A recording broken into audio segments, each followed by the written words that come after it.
সিনেমার সংলাপের মতো সত্যিই পুষ্পা টু এখন আগুনের গোলায় পরিণত হয়েছে, যে আগুনের উত্তাপে ছারখার হয়ে যাচ্ছে ব্লকবাস্টার মুভি ভক্তদের উচ্ছ্বাসকে থমকে দিল একটি দুঃসংবাদ। দেশটির পুলিশের কাছে গ্রেপ্তার হয়েছেন সুপারস্টার আল্লু অর্জুন, কিন্তু কেন, কি অপরাধে তাকে আটক করা হলো? হায়দ্রাবাদে পুষ্পা টু দ্য রুল ছবির প্রিমিয়ামের সময় এক নারীর মৃত্যুর ঘটনায় অভিনেতা আল্লু অর্জুনকে অন্তর্বর্তী জামিন দিয়েছেন তেলেঙ্গানা হাইকোর্ট। 50,000 ভারতীয় রুপির বন্ডে তার অন্তর্বর্তী জামিন মঞ্জুর করা হয়েছে।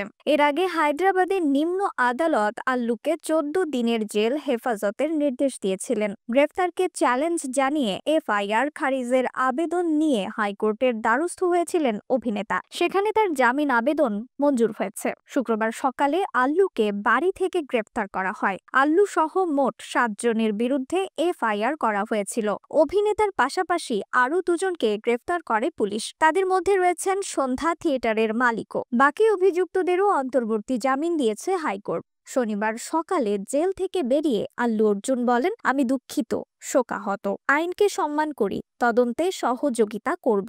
অভিনেতা বলেন, মৃত নারীর পরিবারের প্রতি আমি সমব্যথিত, পুরো ঘটনায় খুবই শোকাহত, দেশের আইনকে সম্মান করি, কথা দিচ্ছি এই দুর্ঘটনার তদন্তে সব সাহায্য করব। এদিকে আল্লুর বিরুদ্ধে দায়ের করা মামলা তুলে নেওয়ার ইচ্ছে প্রকাশ করেছেন মৃত নারীর স্বামী ভাস্কর। তিনি গণমাধ্যমকে বলেন, মামলা তুলে নিতে প্রস্তুত আমি। আল্লু অর্জুনের গ্রেফতার হওয়ার খবর জানতাম না, আর সেদিন পদপৃষ্ঠ হয়ে আমার স্ত্রীর মৃত্যুর নেপথ্যে ওর তো কোনো হাত নেই। নারীর মৃত্যুর ঘটনায় সামাজিক যোগাযোগ মাধ্যমে ভিডিও বার্তায় শোক প্রকাশ করেছিলেন আল্লু। মৃতার পরিবারকে তিনি 25 লাখ রুপিও দেওয়ার আশ্বাস দিয়েছেন, আর আহত শিশুর চিকিৎসার দায়িত্বও নিয়েছেন।